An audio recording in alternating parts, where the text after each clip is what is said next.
le Père Michel m'a demandé de vous parler donc trois conférences de carême. Le carême étant un temps d'approfondissement spirituel, comme vous le savez, sur le salut. Qu'est-ce que ça veut dire que Jésus nous apporte le salut? Qu'est-ce que ça veut dire que Jésus nous sauve? Voilà. Et pour cette première conférence, je vous propose de partir de la parole de Dieu. L'Écriture sainte, la Bible, que nous avons toujours besoin de redécouvrir, d'approfondir, voilà, et qui est le fondement de tout ce que Dieu nous dit. Donc ce soir, ça va être une conférence plus axée sur la Bible. Voilà, la deuxième conférence sera plus une réflexion théologique à partir de saint Thomas d'Aquin sur le salut. Alors ce soir, se plonger dans la Bible pour essayer de mieux comprendre pourquoi et de quoi et comment Jésus est notre Sauveur. Et je vous ai proposé d'étudier ensemble, dans l'Ancien Testament, les chants du serviteur. Alors on vous a donné la référence, il y en a 4 de chants, au chapitre 42, 49, 50, et le plus important, celui sur lequel j'insisterai ce soir, le 4e chant du serviteur, qui comprend la fin du chapitre 52 et le début du chapitre 53.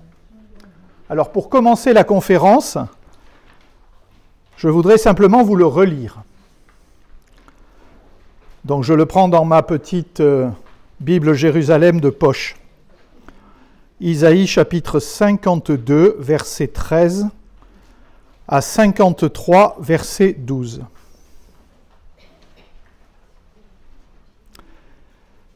Voici que mon serviteur prospérera.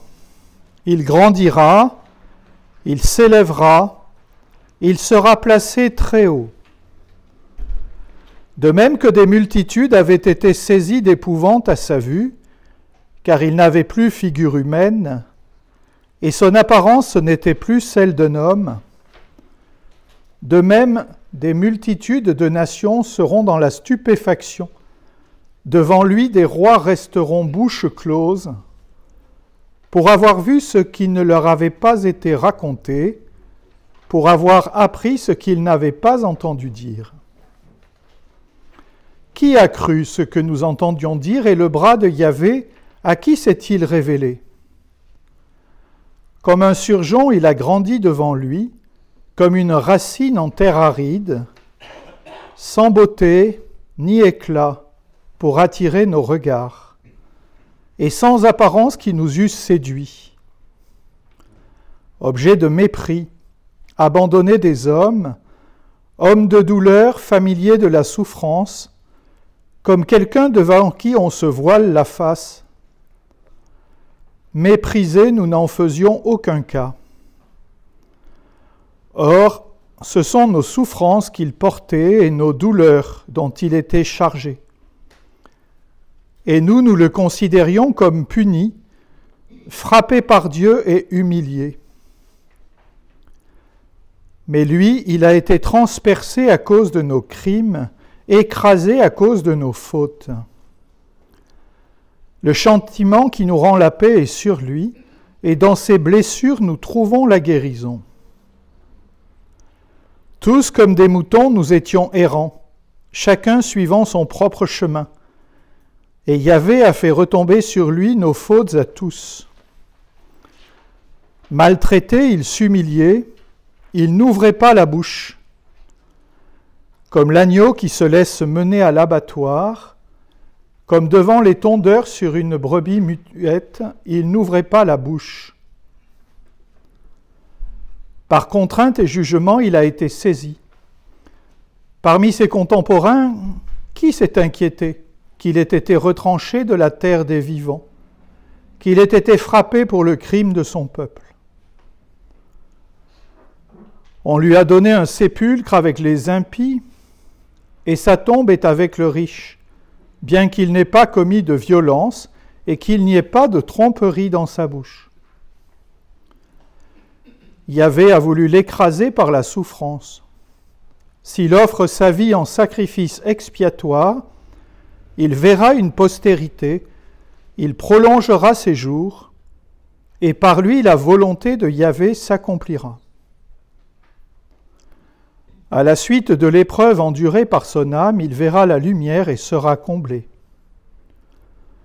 Par sa connaissance, le juste, mon serviteur, justifiera les multitudes en s'accablant lui-même de leurs fautes. C'est pourquoi il aura sa part parmi les multitudes et avec les puissants il partagera le butin, parce qu'il s'est livré lui-même à la mort et qu'il a été compté parmi les criminels, alors qu'il portait le péché des multitudes et qu'il intercédait pour les criminels.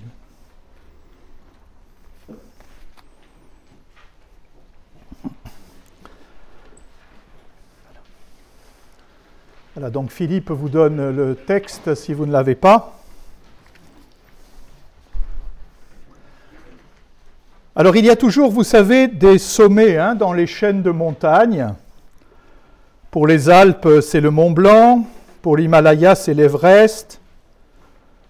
Pour le Grand Rift en Afrique du Sud, c'est le Kilimandjaro. Eh bien, le chant du serviteur est certainement le sommet de toute l'œuvre du prophète Isaïe. Et même plus que cela, c'est un des sommets de la poésie biblique, voire le sommet absolu de toutes les prophéties, le texte le plus riche, le plus beau, le plus fort, le plus étonnant, et donc le plus ardu, comme l'Everest. On ne l'affronte pas comme on veut, il faut une préparation mentale, spirituelle, physique, je dirais même. Ce texte est unique, que nous venons de lire, par sa difficulté et par son message. Il est le seul texte de l'Ancien Testament à faire un lien entre la souffrance d'un homme et le salut que Dieu veut donner. Alors dans l'Ancien Testament, il y a d'autres textes qui parlent de la souffrance et de la souffrance du juste. Pensons par exemple au psaume 22, celui qu'on met dans la bouche de Jésus à la Passion, « Mon Dieu, pourquoi m'as-tu abandonné ?» Les chapitres 2 et 3 de la Sagesse, et bien évidemment le livre de Job. Donc on parle de la souffrance du juste, et ensuite on parle de son salut. Mais dans ces textes-là, ce sont souvent deux phases successives, sans réel rapport l'une avec l'autre. Le malheur est transitoire, le juste ne doit pas se décourager parce que après, le Seigneur l'en délivrera. Et c'est ce qui se passe pour Job. Or, Isaïe 53, le texte que nous venons de lire, le chant du serviteur souffrant, va beaucoup plus loin. Pour la première fois dans l'histoire de la Révélation, on explique que la mort de quelqu'un est féconde pour les autres, qu'elle a été source du salut. Vous voyez, il ne s'agit pas d'atténuer la souffrance en parlant du salut qui doit venir après l'épreuve. Ce texte annonce que l'épreuve donne le salut et que la souffrance de ce mystérieux serviteur peut être le chemin du salut. C'est le fondement, vous voyez, d'une théologie du salut où la mort d'un individu a une conséquence sur les autres. Et il est évident que ce texte va être largement repris dans tout le Nouveau Testament, et notamment de ce que les théologiens appelleront plus tard la clause rédemptrice, le « pour nous ». Le Christ est venu pour nous, il est mort pour nous. Notre Seigneur est mort pour nous, dit par exemple saint Paul dans la première épître aux Thessaloniciens, chapitre 5, verset 10. Ce texte de l'Ancien Testament est donc fondamental pour nous chrétiens, et il a trouvé sa place dans la liturgie chrétienne on le lit aujourd'hui pour notre première conférence de Carême, et vous l'entendrez à nouveau le vendredi saint. Il est la première lecture de l'office de la Passion, le jour du vendredi saint.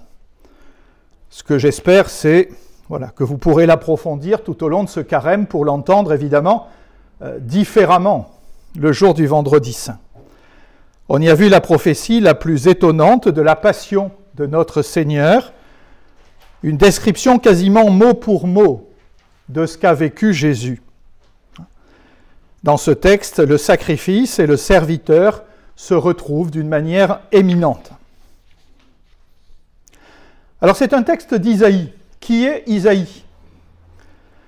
Isaïe, c'est un des grands prophètes de l'Ancien Testament du 8e siècle avant Jésus-Christ. On sait qu'il écrit en 740 avant Jésus-Christ, exactement, au temps des rois Ézéchias et Akaz, au moment où les Assyriens commencent à dominer la région. Ce livre d'Isaïe comprend 66 chapitres, c'est le livre le plus long de la Bible, aussi bien Ancien Testament que Nouveau Testament. Et on admet qu'il est divisé en 3 parties. Une première partie, les chapitres 1 à 39, concernent ce fameux prophète Isaïe du 8e siècle. C'est le moment où le prophète avertit Israël d'avoir à se convertir. Il dénonce les fautes, les manquements à l'alliance, et il avertit Israël que, faute de conversion, la catastrophe nationale se mettra en marche. Et c'est bien ce qui va se passer. Dans ces chapitres 1 à 39, le ton est assez accusateur, il vise une conversion. La deuxième partie, qu'on appelle le deutéro-Isaïe, c'est-à-dire le deuxième Isaïe, couvre les chapitres 40 à 55. Elle a été écrite beaucoup plus tard, cette partie. Pourquoi ? Parce que le style est différent, la situation décrite l'est aussi. La catastrophe nationale est venue sous la forme des Babyloniens qui ont pris et détruit Jérusalem en 587. Le peuple a été déporté à Babylone. Il est malheureux comme une pierre. C'est une grave crise nationale, à la fois politique et religieuse. Pourquoi ? Le peuple se pose des questions. Pourquoi nous est-il arrivé cela ? Est-ce que cela veut dire que Dieu nous a rejetés ? Qu'il a rompu son alliance? Est-ce que ça veut dire que les vrais dieux, ce sont ceux de Babylone, puisqu'on a été vaincu par Babylone? La tentation existe donc, vous voyez, du désespoir et de l'apostasie. Et les oracles sont alors, comme quand on a affaire à des gens malheureux, non plus menaçants, comme dans la première partie, mais plutôt encourageants et consolants. On appelle d'ailleurs cette deuxième partie le livre de la consolation. Et la troisième partie, je passe plus rapidement, les chapitres 56 à 66, elle est écrite après le retour de la déportation. Le peuple a été libéré de l'exil à Babylone, il retourne s'installer dans son pays et il y a de nouveaux défis à affronter. Et là aussi, le prophète accompagne le peuple dans son retour et dans sa réinstallation. Donc les 4 chants du serviteur qui nous occupent ce soir, et en partie le 4e, font partie du 2e Isaïe, de la partie qui a été écrite pendant la déportation à Babylone, dans ce moment de malheur généralisé pour le peuple. Ceux qui n'ont pas été tués quand Jérusalem a été détruite se retrouvent déportés sans rien. Ils n'ont plus ni roi, ni temple, ni pays. Ce sont des malheureux dans un pays étranger. Les 4 chants du serviteur nous parlent d'un personnage mystérieux que l'on désigne justement comme serviteur, dont on suit l'itinéraire, mais qui reste anonyme. On ne sait pas qui c'est. Et donc on s'est posé la question, qui est ce fameux serviteur dont il est question? Un roi, un prophète, certains ont parlé de Moïse, de Jérémie, de Josias, voire même en remontant plus haut d'Abel, le premier homme assassiné par son frère. Et il y a 4 chants. Alors le premier est au chapitre 42. On ne va pas le relire ce soir, vous l'avez lu, je l'espère, pour préparer ce soir. Premier oracle au chapitre 42. Qu'est-ce qui se passe? Le serviteur est présenté par Dieu. Dieu dit « mon préféré, mon élu ». Il reçoit une mission, et pour cela, il reçoit l'Esprit du Seigneur. Et sa mission n'est pas limitée à Israël, elle est universelle. Il est désigné comme lumière des nations, et il va porter la parole de Dieu jusque dans les îles lointaines. Aujourd'hui, on dirait les antipodes. Et sa mission est prophétique. Il enseigne et il l'exerce dans la douceur. C'est là qu'on trouve la fameuse phrase « Il ne brise pas le roseau froissé et il n'éteint pas la mèche qui fume ».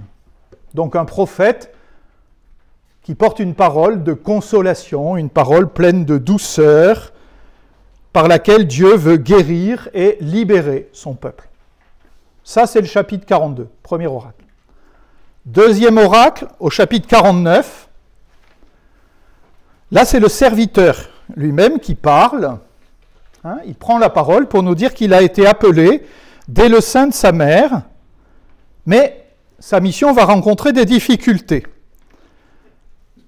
Son ministère est bien d'être prophétique, sa bouche est comme une épée ou une flèche, mais il connaît l'échec, le rejet. Et ensuite, dit-il, Dieu lui donnera la justification et la victoire. Troisième oracle, au chapitre 50. Là encore, c'est le serviteur qui parle et qui nous parle de sa mission. Alors il nous dit qu'il est obéissant, il est le disciple à qui Yahvé a ouvert l'oreille, il écoute pour pouvoir instruire après. J'écoute le Seigneur pour pouvoir porter sa parole. Mais les oppositions vont grandissantes. Les coups sont évoqués. Et ces opposants ne résistent pas à employer la violence. Je cite, « J'ai tendu le dos à ceux qui me frappaient et les joues à ceux qui m'arrachaient la barbe. Je n'ai pas soustrait ma face aux outrages et aux crachats. Le Seigneur Yahvé va me venir en aide, c'est pourquoi je ne me suis pas laissé abattre. C'est pourquoi j'ai rendu mon visage dur comme la pierre. Je sais que je ne serai pas confondu. » Autrement dit, voyez, violence, rejet, mais Dieu lui donnera sa récompense. Il le soutient et le justifie. Et l'opposition va aller grandissant. Et nous arrivons ainsi au 4e chant, que nous étudions de plus près ce soir, qui est le plus long, et c'est celui où, à nouveau, le serviteur se tait, comme dans le premier. Premier oracle, le serviteur ne parle pas, dans le dernier, il ne parle pas non plus. Il ne parle que dans les 2 oracles du milieu. Et ce 4e chant, évidemment, est un paroxysme, à la fois en raison de la souffrance que va endurer le serviteur, et en même temps dans le sens de ce qu'il vit et de ce que sa souffrance va produire. Alors ce chant, nous venons de le relire. Pour vous aider à le travailler, je vous ai proposé sur la page que vous avez, en recto verso, une structure. C'est pas moi qui l'ai inventé, je l'ai reprise au père Feuillet, qui est un des grands exégètes du XXe siècle, qui nous la propose et à laquelle je me rallie tout à fait. Et vous voyez que d'après cette structure, le passage est construit suivant un schème concentrique. Vous avez dans la colonne de gauche, vous voyez A, B, C, D, E, D', et si vous tournez la page, C', B', A'. Ça, c'est ce qu'on appelle, vous voyez, un schéma concentrique qui est très fréquent dans les textes bibliques, dans les textes de l'Ancien Testament, mais aussi du Nouveau. Certains pensent peut-être à... Très bien, le prologue de Saint Jean. Le prologue de Saint Jean qui est, lui aussi, construit effectivement sur un schéma concentrique à 7 moments. A, B, C, D, le centre, C', B', A'. Voilà. Là, on a un schéma, vous voyez, comme vous le voyez, à 9. 9 pavés qui se répondent de 2 à 2. Le A répond au A', le B au B', C, C', D, D', vous avez compris, et au centre, le E qui ne correspond à rien, enfin qui n'a pas de répondant, et qui est donc le centre du texte. Et c'est là-dedans que se trouve, comme souvent, l'essentiel du message. Dans cette construction qu'on appelle donc une construction concentrique, il faut souvent faire attention au début et à la fin, introduction et conclusion. Donc ici, c'est A et A', et ensuite sur le centre. L'essentiel du message, pour nous, est dans le centre. Et c'est ce que la structure, vous voyez, du père Feuillet met en évidence, et c'est là-dessus, évidemment, sur le E, que j'insisterai, parce que c'est le message de salut, enfin l'explication du salut par la souffrance du serviteur qui nous est donnée. Voilà. Alors commençons, si vous voulez, par le A et le A', donc par l'introduction et la conclusion. C'est un oracle divin, c'est-à-dire c'est Dieu qui parle.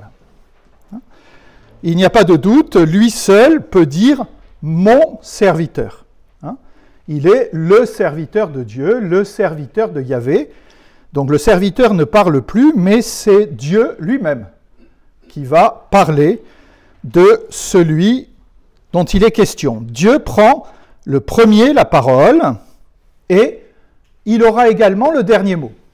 La conclusion est un oracle divin aussi, c'est Dieu qui parle dans le premier passage, le A et le A'. Et les deux se répondent, vous pourrez continuer à travailler le texte après si ça vous intéresse. Quand vous serez rentré chez vous, vous prenez un stabilo et vous verrez qu'il y a des expressions qui se répondent.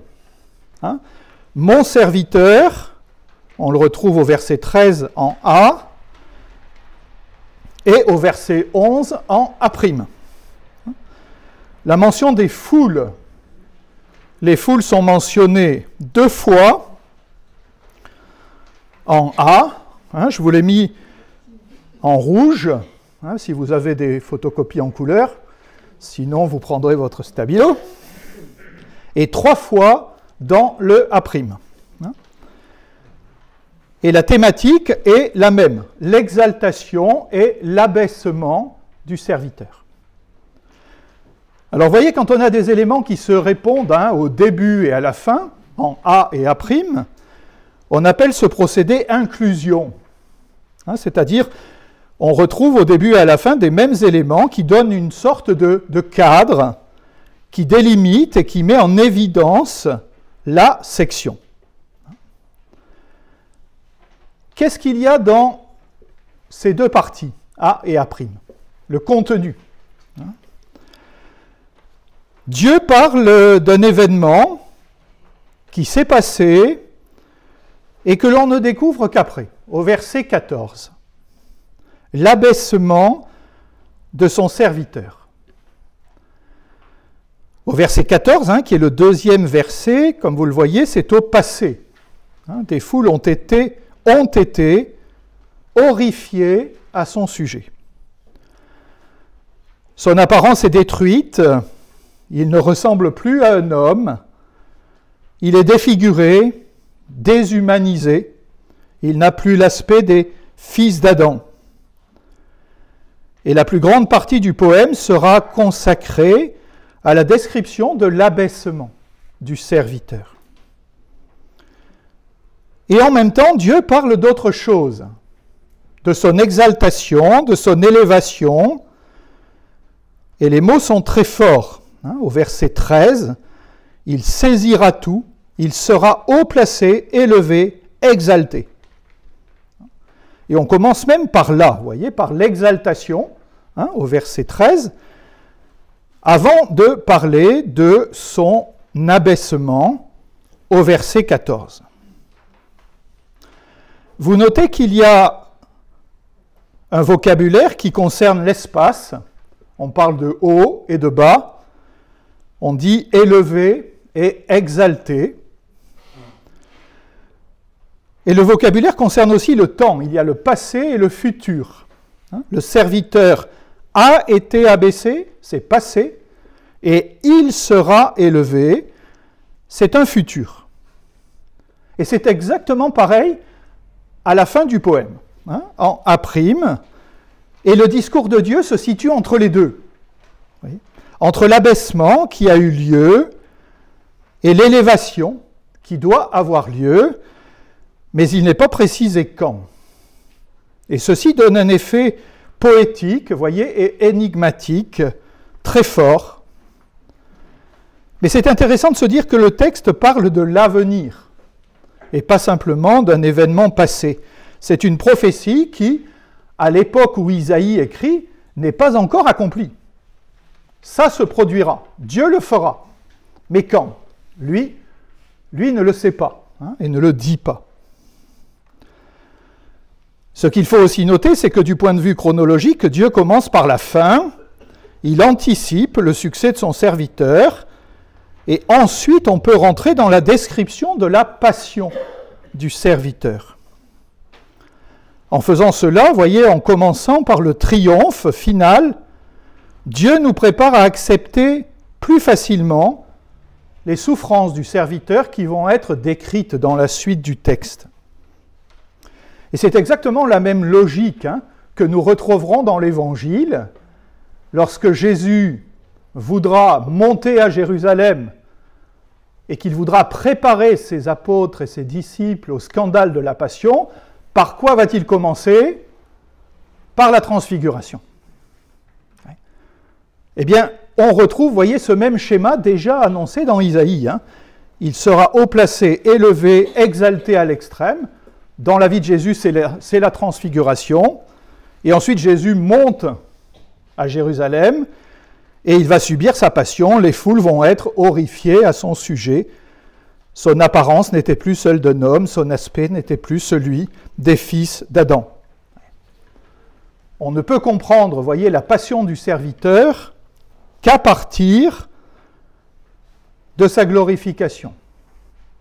De la même manière que pour nous, nous ne pouvons comprendre la passion du Christ et sa mort qu'après la résurrection.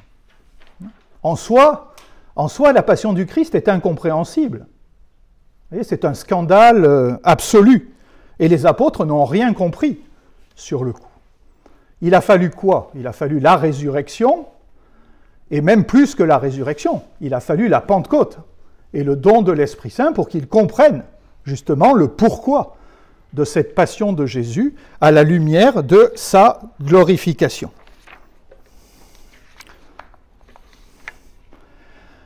Deux autres points à souligner.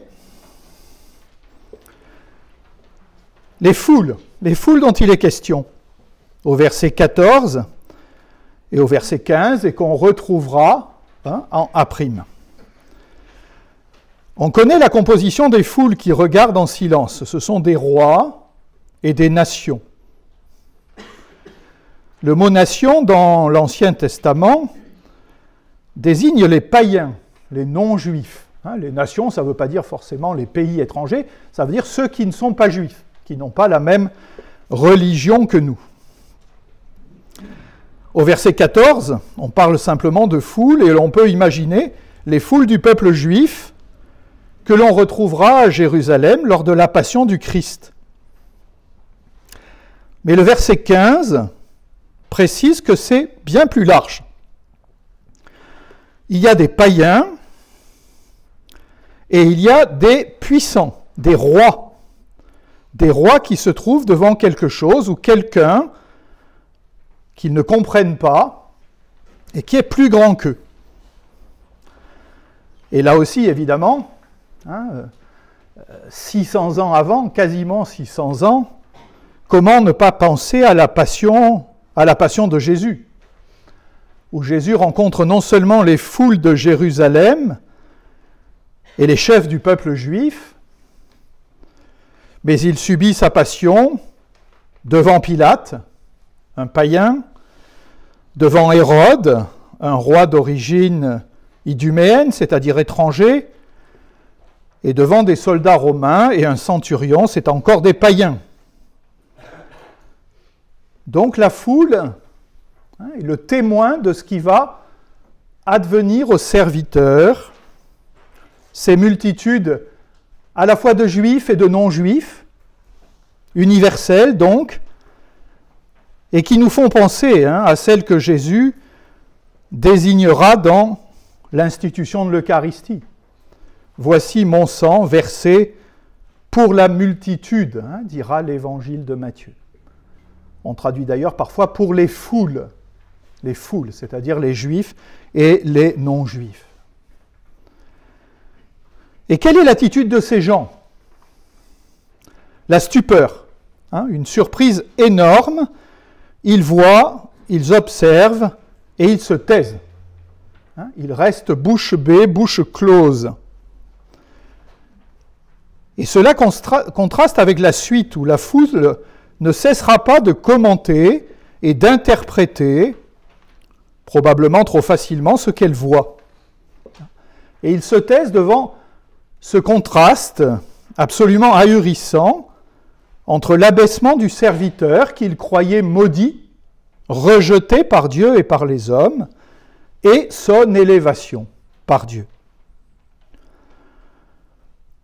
Au début du livre d'Isaïe, au chapitre 6, vous savez, c'est le texte fameux de la vocation d'Isaïe. Isaïe est dans le temple et il a l'apparition de la gloire de Dieu et de chérubins, de séraphins qui se crient « Saint, Saint, Saint ». Et dans cette vocation d'Isaïe, au chapitre 6, tout début du livre, Dieu dénonce l'aveuglement de son peuple qui regarde et ne voit rien, qui écoute et n'entend rien. Eh bien ici, le peuple se met enfin à voir quelque chose et il commence à comprendre ce que Dieu a fait pour lui à travers ce serviteur. Et ce qu'il commence à comprendre, c'est que celui qu'il pensait impur et maudit est celui qui va purifier les autres. J'attire votre attention au verset 15, si vous avez le texte sous les yeux. De même, il éclaboussera des foules de nations. Le terme éclabousser peut paraître un peu curieux ici. D'ailleurs, souvent dans nos Bibles, c'est traduit différemment. Vous l'avez dans la côté droit. La BJ traduit « il stupéfiera », la Tob « il émerveillera ». Le mot technique, littéralement, c'est « il éclaboussera des foules de nations » ou « il aspergera ». On trouve parfois la traduction « il aspergera ». Et ce mot est très important. Pourquoi? Parce que c'est le mot qu'on emploie lorsqu'on veut décrire dans l'Ancien Testament le geste du grand prêtre le jour du Yom Kippour dans le temple. Le jour du Yom Kippour, le jour des expiations, le grand prêtre immole un taureau, il prend du sang du taureau et il l'éclabousse, il asperge le peuple avec le sang du taureau en signe de purification des péchés. Eh bien là, on vous dit, voyez, que c'est le serviteur qui éclabousse. Alors on ne vous dit pas par son sang, mais évidemment c'est sous-entendu. C'est le serviteur lui-même qui éclaboussera, c'est-à-dire qui va purifier les nations par l'aspersion de son propre sang. Ce que le rite du Yom Kippour faisait symboliquement, finalement, c'est le serviteur qui va le faire par l'offrande de sa propre vie. Donc ce prologue divin que nous avons en A, et qui est repris en A', excite, je l'espère, la curiosité du lecteur et prépare la suite. Donc je vais passer un peu plus vite sur le B, C, D, D', C', B'. B et B' parlent du bras et de la main de Yahvé. B est plus une question. Le bras de Yahvé a été dévoilé en faveur de qui? Point d'interrogation. Et B' contient une des expressions les plus importantes du passage. J'y reviendrai en conclusion. C'est le sacrifice d'expiation. Le mot sacrifice d'expiation que vous avez en B', je l'ai mis en rouge dans le texte. Hacham en hébreu, sur lequel je reviendrai parce que c'est vraiment la leçon du texte. C et C' sont des textes descriptifs. Le prophète ou la foule décrivent ce qu'ils voient. Au verset 2 et 3, c'est l'apparence misérable du serviteur qui est soulignée. Il végète, il n'a ni bel aspect ni prestance, il est mis de côté, méprisé.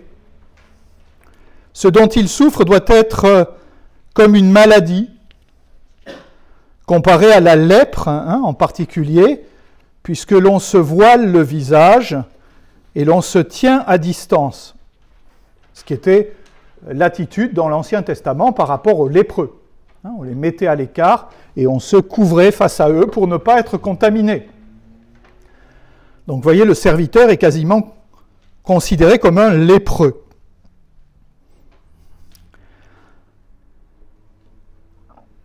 Ça, c'est en C. Et en C', là aussi, on assiste à une description de l'abaissement du serviteur, mais d'une manière qui est peut-être encore plus cruelle, puisque on assiste en quelque sorte à son lynchage. Il est frappé, maltraité, mais il se tait. Une insistance, vous voyez, sur son mutisme, avec la comparaison de l'agneau et de la brebis. Nous étions comme des brebis sans berger, et lui se tait comme un agneau que l'on mène à l'abattoir. Il est donc victime de la violence des hommes, arrêté, jugé, enlevé, tué et mis au tombeau. Donc ces primes décrivent, vous voyez, cet abaissement, cette passion du serviteur, son manque de beauté, les souffrances qu'il endure. Et en ces primes, ces souffrances sont clairement appliquées à la cruauté de la foule.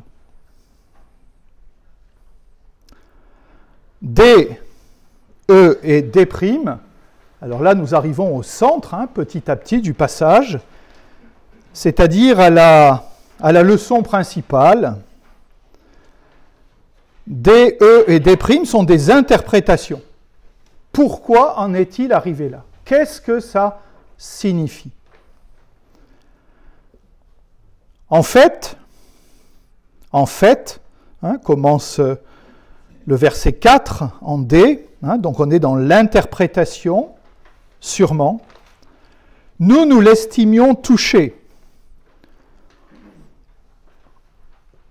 Nous l'estimions frappé par Dieu et humilié.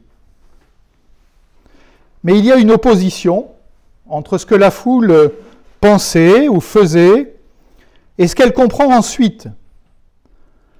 Ce que la foule pensait, c'est nous l'estimions touché, lépreux, impur, frappé par Dieu et humilié.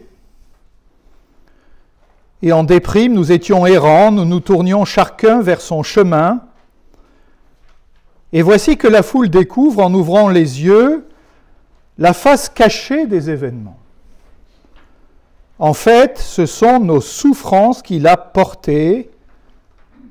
Il était déshonoré à cause de nos révoltes. Si le serviteur subit tout cela, c'est à cause de nous. Et à cause de nous, pas simplement parce que la foule est l'acteur de son lynchage, je disais tout à l'heure, mais parce que le fait même qu'il subisse cela montre qu'il a pris les conséquences des fautes de la foule. En fait, je vous le redis, ça, je réinsiste là-dessus, ce sont nos souffrances qu'il était portées, il était déshonoré à cause de nos révoltes. Verset 5. Et en déprime, même message, Yahvé a fait retomber sur lui la perversité de nous tous. Et au centre de cette interprétation, le verset qui est la clé de tout le passage, en E, donc c'est la fin du verset 5, la sanction, on peut traduire aussi le châtiment, la sanction gage de notre paix était sur lui, et dans ses plaies se trouvait la guérison pour nous.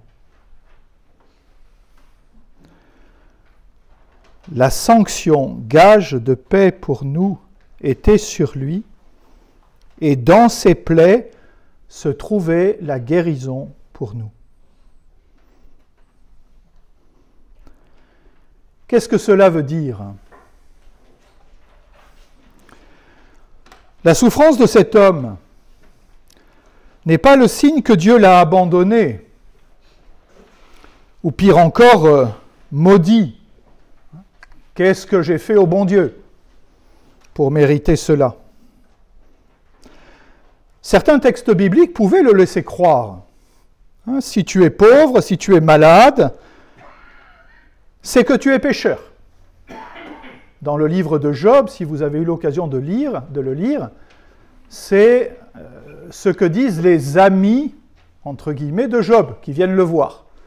Ils viennent le voir, il est misérable, il a tout perdu, ses biens, ses enfants, il est sur son tas de fumier, en train de pleurer. Ses amis lui disent « Mais si tu as fait ça, c'est que tu es coupable. Tu as forcément fait quelque chose qui a déplu à Dieu. » Et Job dit « Mais non, rien. J'ai beau creuser ma conscience, je ne trouve rien. Ben, cherche bien, tu as forcément fait quelque chose. » Et c'est une thématique qu'on trouve beaucoup dans l'Ancien Testament, qu'on appelle celle de la rétribution, de la justice immanente. Et comme vous le savez, ce n'est pas propre à l'Ancien Testament, on le retrouve dans le Nouveau Testament. Si vous allez voir dans l'Évangile de Saint Jean, au chapitre 9, le fameux passage qu'on va lire au 3e dimanche de Carême, la guérison de l'aveugle né, il est aveugle depuis sa naissance. C'est forcément qu'il a péché puisqu'il est aveugle. Oui, mais il l'est depuis sa naissance. Donc, c'est ses parents. Il porte la faute de ses parents. C'est exactement ce que les apôtres disent à Jésus. Et celui ou ses parents qui ont péché pour qu'il soit né aveugle.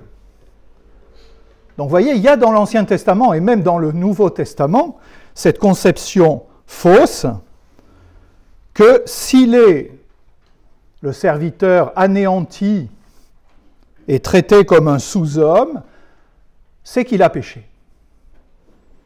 Et le renversement que nous fait opérer ce texte, et bien évidemment encore après la passion de Jésus, c'est de nous permettre de sortir justement de cela. Si cet homme subit tout cet abaissement, cette souffrance, si on lui dénie sa dignité humaine, ça n'est pas parce qu'il est plus pécheur que les autres, bien au contraire. Et saint Paul l'affirmera plus tard dans l'Épître aux Romains au chapitre 3, « Tous ont péché et sont privés de la gloire de Dieu. Il n'y a pas d'un côté les purs et de l'autre les impurs, d'un côté les parfaits et de l'autre les maudits. Tous sont impurs, tous sont lépreux, tous sont perdus, errant comme des brebis sans berger, sans savoir quel est le but de leur vie ou le bon chemin. » Mais cette situation est transformée, elle est renversée par celui, justement, dont on attendait le moins, celui que l'on croyait maudit et qui en fait était le seul parfait, le seul saint, le seul pur, le seul juste. On assiste, voyez, dans ces versets 1 à 10, et en particulier dans le « E », la clé, encore une fois, on assiste à un retournement de situation. Celui qui était considéré comme malade, à part, impur et pécheur, est au contraire le juste et celui qui rend juste. Premier retournement de situation. Et le second retournement de situation, c'est que le cœur et le regard de la foule passent du mépris, de l'accusation et du rejet à la reconnaissance de sa propre erreur et de sa propre faute. Et là aussi, voyez comment ne pas penser que ce texte s'accomplit dans le Nouveau Testament. Au pied de la croix, lorsque Jésus, qui est le seul juste, le seul saint, le seul pur, a donné sa vie pour nous, il y a aussi ce retournement de la foule dans la personne du centurion qui reconnaît sûrement cet homme était un juste. C'est en Saint Luc au chapitre 23. Autrement dit, voyez, il y a un double retournement de situation. Le juste a accepté d'être compté comme un injuste. Le pur a accepté de passer pour un impur. Le saint a accepté de passer pour un maudit. Et la foule finit par le comprendre et elle passe de l'aveuglement à la compréhension de ce mystère et de l'œuvre de Dieu. Paul Beauchamp, qui est un grand exégète jésuite du XXe siècle, écrivait « Il ne s'agit pas ici de la passion d'un héros, il s'agit de la conversion d'un témoin. Il s'agit de l'histoire de ceux qui reçoivent l'effet de cette passion. » Si Dieu permet la souffrance du serviteur, Yahvé, dit le texte, a fait retomber sur lui la perversité de nous tous. Cette souffrance n'est pas une punition pour ses fautes à lui. Cette souffrance n'a pas été non plus stérile et gratuite, mais elle a servi à guérir les témoins. Le châtiment qui nous rend la paix est sur lui, et dans ses blessures, nous trouvons la guérison. Au point que ceux qui étaient les accusateurs deviennent les messagers de la bonne nouvelle. Et cette nouvelle, cette bonne nouvelle, c'est que la souffrance n'est pas la punition d'un péché personnel ou collectif, mais qu'elle a un versant positif, le salut de tous par un seul, avec l'apparition d'une dimension rédemptrice de la souffrance du serviteur. À partir du verset 7, le texte souligne l'engagement volontaire du serviteur dans l'épreuve. Il s'humilie, il n'ouvre pas la bouche. Il offre sa vie en sacrifice d'expiation. Alors que dans la première partie, on avait l'impression que le serviteur souffre malgré lui. Dans cette deuxième partie, à partir du verset 7, on a l'impression qu'au contraire, le serviteur s'engage librement, volontairement, dans cette aventure qui le fait accepter, vous voyez, d'être rejeté, considéré comme maudit pour le bien de la foule qui le regarde et qui lui arrache la barbe, disait l'oracle précédent. Le serviteur refuse d'élever la voix, il refuse de défendre son bon droit alors qu'il pourrait le faire. Il s'offre et il souffre librement.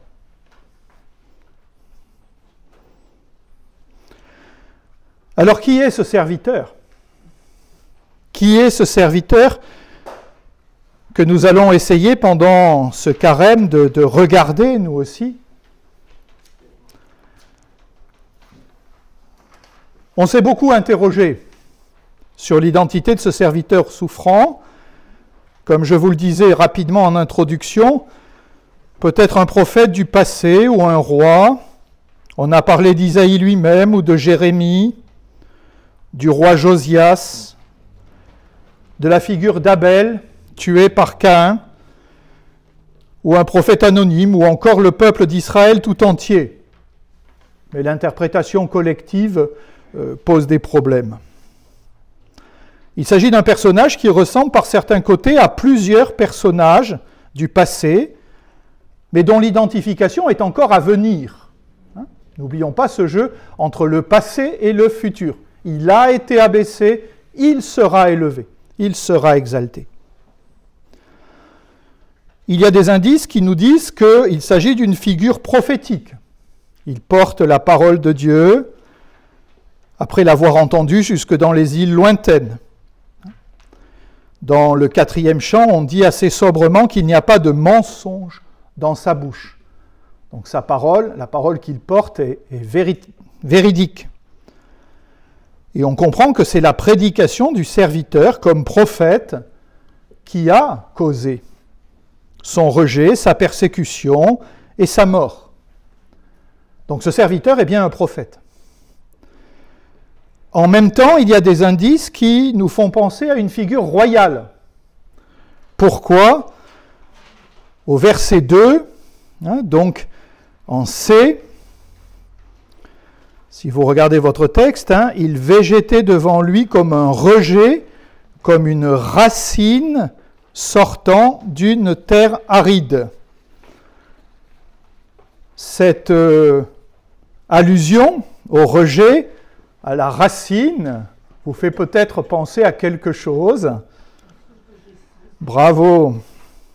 Un autre texte d'Isaïe, au chapitre 11, le 3e oracle de l'Emmanuel, alors qui là concerne plutôt le mystère de Noël. Voilà. Mais ce chapitre 11 d'Isaïe dit qu'un rameau sortira de la souche de Jessé, un rejeton, un rejet poussera de ses racines. Et c'est exactement les termes que vous avez ici. Un rejet qui sort d'une racine, ou comme une racine sortant d'une terre aride. Donc ce serviteur souffrant n'est pas n'importe qui. C'est à la fois un prophète et martyrisé parce qu'il a porté la parole de Dieu, et c'est un roi, un descendant de David, issu, voyez, de cette racine de David qu'on croyait arrachée et qui va refleurir. Il est bien un Messie royal. Et ce serviteur est bien le Messie, on le voit aussi à travers les dons qu'il apporte, la guérison et la paix, qui sont des dons messianiques constamment promis par les prophètes. Donc le texte d'Isaïe, voyez, en 600 ans, quasiment avant Jésus-Christ, annonce cette figure mystérieuse du serviteur de Yahvé, qui est à la fois un prophète, un Messie royal, dans lequel nous, évidemment, nous reconnaissons, 600 ans avant, la figure de Jésus, et en particulier de Jésus en sa passion, dans son abaissement, dans son rejet par la foule et dans l'offrande qu'il a faite de lui-même. Ce poème du serviteur souffrant contient plusieurs affirmations importantes que je voudrais maintenant résumer et qui nous aident justement à mieux comprendre le salut que Jésus nous a apporté à travers sa passion et à travers sa résurrection. Le premier point, la mort du serviteur est décrite au verset 10, je vous l'ai dit tout à l'heure, en B', comme un sacrifice d'expiation. Un sacrifice d'expiation. C'est le premier point que je voudrais expliciter. La mort du serviteur est décrite comme un sacrifice d'expiation. Et nous, chrétiens, évidemment, si nous considérons que cette figure du serviteur s'accomplit 600 ans après en Jésus, Jésus, le serviteur de Dieu par excellence, a fait de sa mort un sacrifice d'expiation. Verset 10. Qu'est-ce que cela signifie? Le terme hébreu, qui est ici employé, hacham, renvoie au sacrifice de l'Ancienne Alliance. Comme vous le savez, dans l'Ancienne Alliance, il y avait cette idée que la relation avec Dieu est assurée, certes par la prière personnelle et collective, mais aussi par les sacrifices que l'on offrait au temple de Jérusalem. Les Juifs pieux montaient en pèlerinage 3 fois par an à Jérusalem. Jésus l'a fait. On se purifiait pour rentrer dans le temple, on allait prier dans le temple, et on offrait dans le temple très fréquemment des sacrifices qui accompagnaient tous les actes religieux d'Israël. Ça vous fait penser, par exemple, au moment de la présentation de Jésus au temple, ses parents vont présenter l'enfant au temple, et ils montent avec le sacrifice qui est prescrit par la loi, 2 petites colombes, le sacrifice des pauvres, qui n'ont pas les moyens de se payer un agneau, encore moins un bœuf. Donc on achète 2 petites colombes et on les offre en sacrifice. Donc sacrifice qui était offert à Dieu au temple de Jérusalem, en action de grâce, pour remercier Dieu. Seigneur, tu nous as donné un fils, Joseph et Marie. Voilà. On vient te présenter ce fils, et en action de grâce, on offre les 2 petites colombes. Sacrifice de communion, où une partie était brûlée sur l'autel, c'était la part de Dieu, symboliquement, et l'autre partie, ceux qui l'avaient offerte, la mangeaient. Manière de dire que Dieu et ceux qui offraient le sacrifice avaient part au même repas. Et sacrifice d'expiation. Donc sacrifice d'action de grâce, vous voyez, sacrifice de communion, mais aussi sacrifice d'expiation. C'est-à-dire que quand j'ai commis un péché, qu'est-ce que je fais? Si je veux rétablir ma relation avec Dieu, je monte en pèlerinage à Jérusalem, et pour me faire pardonner mon péché, j'offre un sacrifice d'expiation. Et ça, c'est très codifié, dans un livre de l'Ancien Testament qu'on lit très peu, nous, qui s'appelle le livre du Lévitique, et qui décrit justement, en fonction du péché que vous avez commis, suivant sa gravité, voilà ce qu'il faut offrir en sacrifice. Petit péché, petite offrande. Gros péché, un bœuf. Un bœuf. Et là, vous voyez ce qui nous est dit. Vous voyez ce qui nous est dit. C'est que le serviteur offre un sacrifice d'expiation. Mais ce sacrifice d'expiation, ça n'est pas le sacrifice d'un animal, quel qu'il soit, petit ou gros. Ça n'est pas une colombe ou un agneau ou un bœuf, c'est sa propre vie. C'est lui-même qu'il offre en sacrifice d'expiation pour pardonner les péchés. Et le recours, voyez, à ce vocabulaire cultuel, sacrifice d'expiation, hacham en hébreu, montre clairement quelle est ici la pensée du prophète. En fait, les animaux que l'on offrait au temple de Jérusalem en sacrifice d'expiation ne pouvaient pas vraiment obtenir la réconciliation avec Dieu. Le vrai sacrifice d'expiation, qui obtient le pardon des péchés, qu'est-ce que c'est? C'est l'offrande de la vie du serviteur. Il est la vraie victime dont le sacrifice obtient l'expiation des péchés. Ce ne sont pas des animaux qu'il offre, c'est lui-même, librement, en sacrifice. Sa propre vie.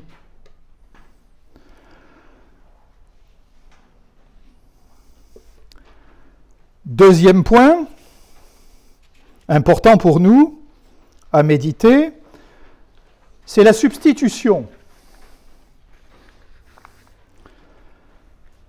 Ce sacrifice de lui-même, et non plus d'animaux, que le serviteur fait de sa propre vie, n'est pas fait par le serviteur pour expier ses propres fautes, ses propres péchés, puisqu'au contraire, il n'en a pas. Il est le juste, il est le saint. Mais il offre sa vie en sacrifice d'expiation pour expier nos péchés, les nôtres, ceux des foules qui le regardent et dont il s'est mystérieusement chargé. Et c'est cela que on peut appeler la substitution. C'est-à-dire que le serviteur ne se contente pas de participer au malheur de son peuple, c'est déjà beaucoup. Mais il prend librement et volontairement sur lui les péchés qu'il n'a pas commis et les péchés de la foule.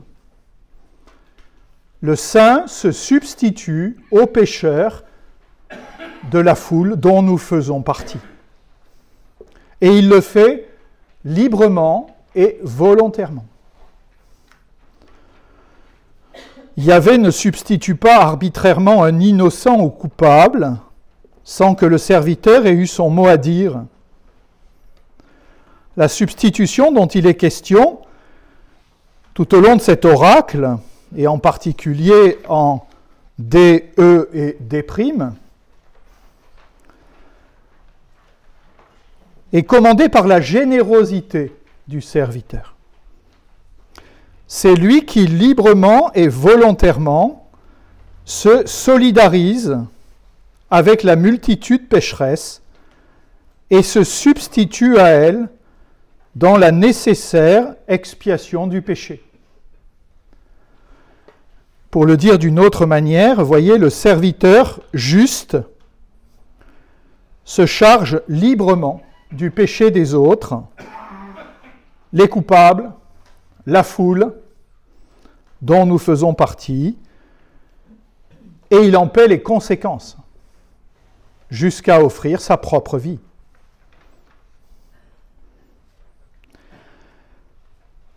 Cette idée de substitution, par laquelle un juste se met à la place des coupables et accepte de se charger de ce qu'il n'a pas commis, mais par amour gratuit pour eux. On la trouve déjà aussi dans d'autres passages de l'Ancien Testament, mais elle est ici portée à son paroxysme. C'est Moïse, par exemple, qui dit à Dieu « Pardonne maintenant leurs péchés, le péché du peuple, sinon efface-moi de ton livre que tu as écrit. » Exode au chapitre 32. Donc Moïse, qui est le prophète qui conduit le peuple, se solidarise du péché du peuple, péché d'idolâtrie, rappelez-vous le veau d'or, Moïse ne l'a pas commis, mais il se rend solidaire du péché de son propre peuple. Cela nous fait penser aussi à Jérémie. Jérémie, un homme plein de compassion, qui cherche à soustraire ses compatriotes au châtiment divin et qui est soumis à une sorte de déchirement intérieur, puisque d'un côté, il est obligé de prendre le parti de Dieu, il est un prophète, et d'autre part, il ne peut s'empêcher de se solidariser avec son peuple pécheur et d'implorer pour eux le pardon. Bien, voyez ce qu'annonçaient, ce que préfiguraient Moïse et Jérémie, voyez, nous le trouvons à un degré encore plus fort dans le serviteur, et le serviteur, pour nous, c'est Jésus, le juste qui se charge du péché des coupables, qui se substitue aux coupables que nous sommes. Le serviteur accepte librement de se laisser charger, et il se charge lui-même des péchés de la foule avec laquelle il se solidarise, cette foule qui, au même moment, le rejette et est la cause de son martyre. Eh bien, malgré cela, au moment même où il est rejeté, conspué, lynché, le serviteur accepte de se charger des péchés de cette foule. C'est ce que j'appelle, c'était le deuxième point, la substitution. Le premier point, c'était le sacrifice expiatoire, qui n'est plus celui d'un animal, mais qui est celui de la propre vie du serviteur. Le deuxième point, c'est la substitution. Il le fait à la place des coupables. Librement, gracieusement, il accepte de prendre la place des pécheurs alors qu'il est, lui, non pécheur. Troisième point que nous fait méditer ce texte, et qui là aussi va s'éclairer dans les derniers jours de Jésus, c'est l'annonce d'une résurrection. Jusqu'à présent, nous nous sommes plutôt focalisés sur la passion que vit le serviteur, son abaissement, son rejet, sa défiguration, son offrande à sacrifice comme un agneau muet. Mais n'oublions pas que la mort du serviteur est suivie de sa justification, de son exaltation. Elle est même précédée. C'est le premier mot. En A, voici qu'il sera haut placé, élevé, exalté à l'extrême. Donc le serviteur qui avait été tellement abaissé sera justifié, exalté, ressuscité même d'une certaine manière. Puisque au verset 11, on nous dit « il reverra la lumière ». Il reverra la lumière. Sous-entendu, vous voyez, il a subi la mort, il est rentré dans les ténèbres de la mort et du tombeau, et le verset 11 vous dit « il reverra la lumière ». Vous avez déjà une annonce de la résurrection ici. Cette mort est suivie par le retour à la vie comme don de Dieu et sanction positive de l'offrande généreuse du serviteur. C'est un peu comme si on nous disait, Dieu a vu jusqu'où le serviteur a été capable d'aller en s'offrant lui-même en sacrifice, en prenant sur ses épaules le péché de la foule et des multitudes. Eh bien Dieu le prend par la main et le tire des ténèbres de la mort, il le remet à la lumière, et non seulement il le remet à la lumière, mais il le fait monter très haut. Il sera haut placé, il sera exalté. Il sera haut placé, nous évidemment, chrétiens, nous y voyons déjà une prophétie non seulement de la résurrection de Jésus, mais de son ascension. Et la mort est suivie non seulement de la résurrection et de l'exaltation, mais aussi de la constitution d'une communauté. La postérité spirituelle, dont il est question au verset 10, que le serviteur instruira et justifiera. Au verset 11, vous savez ce mot important, justifiera.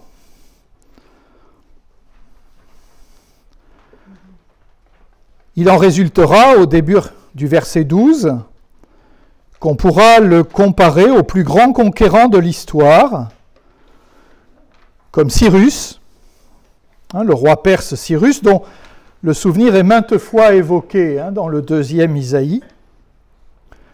Mais cet empire que le serviteur va constituer par son exaltation sera d'ordre purement spirituel. Le royaume de Dieu établi par le serviteur, et ce royaume sera constitué de tous ceux que le serviteur va justifier. C'est la fin du A', il a porté les fautes pour les pécheurs, il vient s'interposer. On a ici, vous voyez, l'amorce, déjà dans l'Ancien Testament, encore une fois 600 ans avant Jésus, de ce thème qui tiendra une telle place dans la théologie de saint Paul, la justification. Le Christ, le seul juste qui a accepté d'être compté pour les pécheurs, fait de nous des justes. Il nous justifie, il nous rend justes. Nous devenons justes aux yeux de Dieu, non pas par nos propres efforts, non pas par l'observance de la loi, comme le pensaient les Juifs à l'époque, les pharisiens, par le respect scrupuleux des commandements. Nous sommes justifiés par le sacrifice du serviteur. C'est parce que le serviteur a offert sa vie à notre place et pour nous que nous devenons des justes. C'est la seule manière. Et ça, saint Paul n'arrêtera pas de parler de ça. En particulier dans l'Épître aux Romains et dans l'Épître aux Galates. Donc, vous voyez, troisième point, le serviteur après la mort connaît la résurrection, l'exaltation, mais il constitue aussi une communauté à partir des membres de cette foule qui acceptent de se laisser justifier, devenir juste par lui. Et dernier point, la médiation. Notre texte, notre poème se termine par cette promesse. Il intercédera pour les pécheurs. C'est la toute dernière ligne. Et que pour les pécheurs, il vient s'interposer. Ça, c'est le mot littéral en hébreu. Il vient s'interposer entre Dieu et nous. Autrement dit, il vient faire, non pas écran, mais il vient faire un pont entre Dieu et nous. C'est lui qui rétablit le contact entre Dieu et nous. Il intercédera pour les pécheurs. Autrement dit, est affirmé ici le rôle de médiateur que le serviteur s'est acquis. Sa médiation s'exerce sans nul doute par la prière, mais son crédit lui viendra aussi de ce qu'il aura été une victime expiatoire pour les péchés de l'humanité. Autrement dit, le serviteur a justifié les foules en se chargeant de leurs péchés et en acceptant de mourir pour elles, puis en ressuscitant, mais l'efficacité de son acte se poursuit dans la suite des temps. Il continue à intercéder victorieusement pour les générations futures. L'acte qu'il a accompli, l'offrande en sacrifice expiatoire de sa propre vie, en se substituant à nous, ça c'était ponctuel.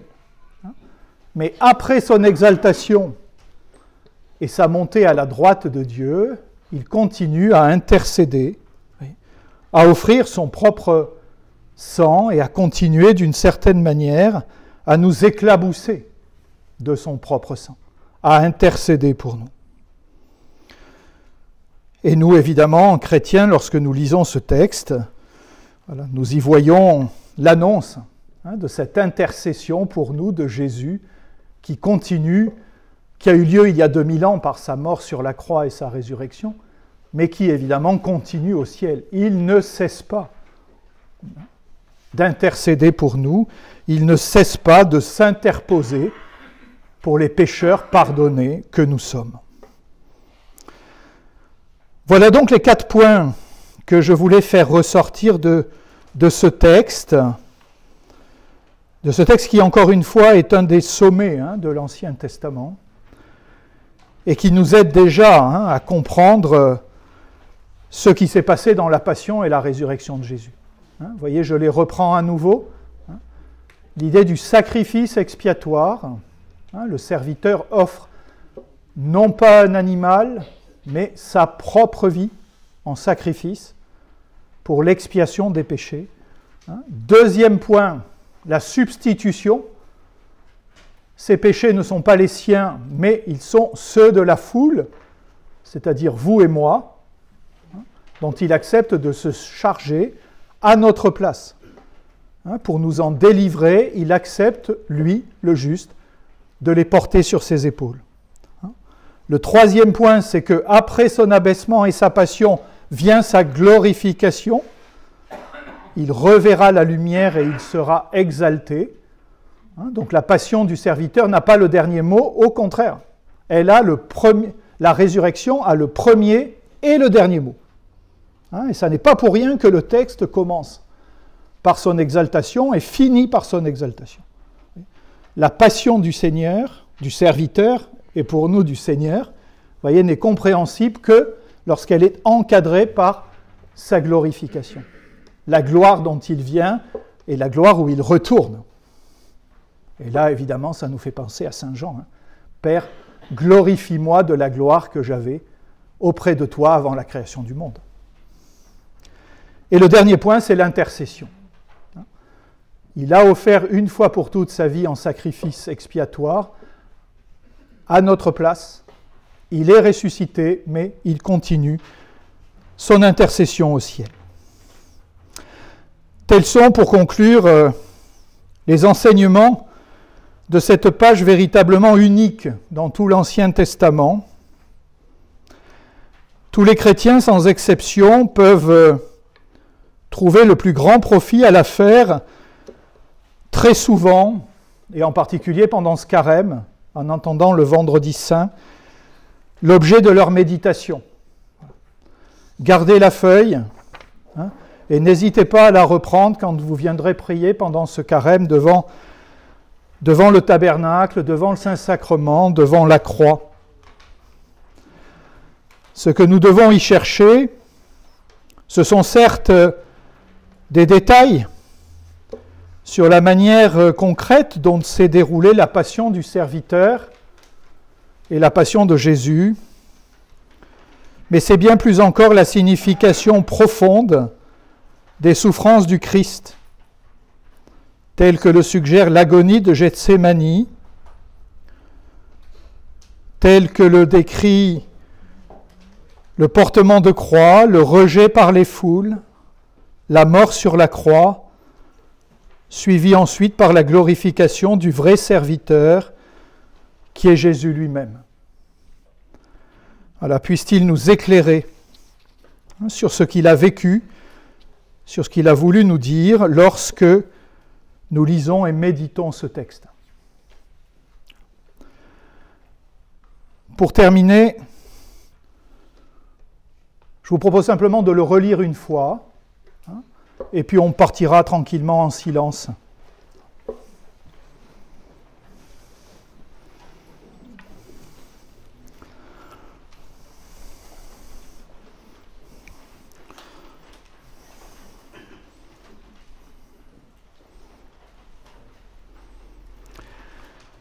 Voici que mon serviteur prospérera, il grandira, s'élèvera, sera placé très haut.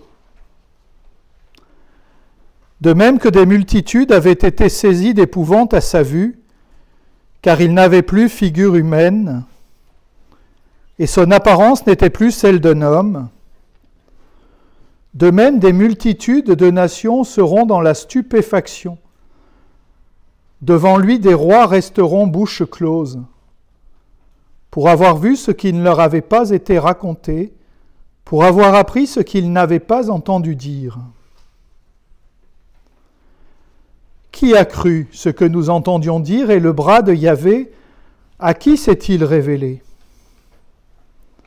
Comme un surgeon, il a grandi devant lui, comme une racine en terre aride, sans beauté ni éclat pour attirer nos regards, et sans apparence qui nous eût séduits.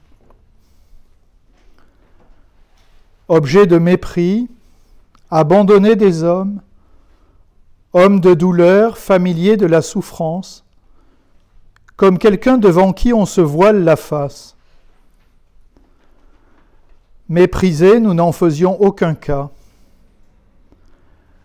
Or, ce sont nos souffrances qu'il portait et nos douleurs dont il était chargé. Et nous le considérions comme puni, frappé par Dieu et humilié. Mais lui, il a été transpercé à cause de nos crimes, écrasé à cause de nos fautes. Le châtiment qui nous rend la paix est sur lui, et dans ses blessures nous trouvons la guérison. Tous comme des moutons, nous étions errants, chacun suivant son propre chemin. Et Yahvé a fait retomber sur lui nos fautes à tous. Maltraité, il s'humiliait, il n'ouvrait pas la bouche, comme l'agneau qui se laisse mener à l'abattoir, comme devant les tondeurs une brebis muette, il n'ouvrait pas la bouche. Par contrainte et jugement, il a été saisi. Parmi ses contemporains, qui s'est inquiété qu'il ait été retranché de la terre des vivants, qu'il ait été frappé pour le crime de son peuple?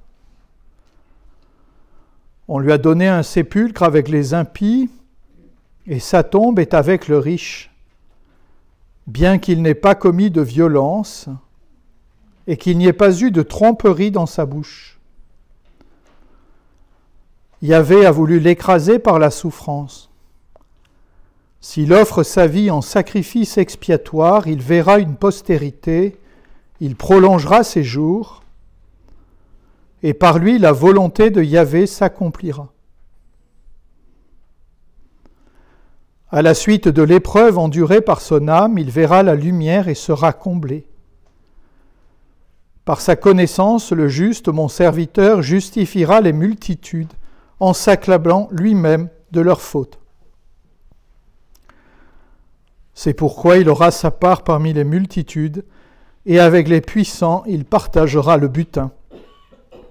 Parce qu'il s'est livré lui-même à la mort, et qu'il a été compté parmi les criminels, alors qu'il portait le péché des multitudes, et qu'il intercédait pour les criminels.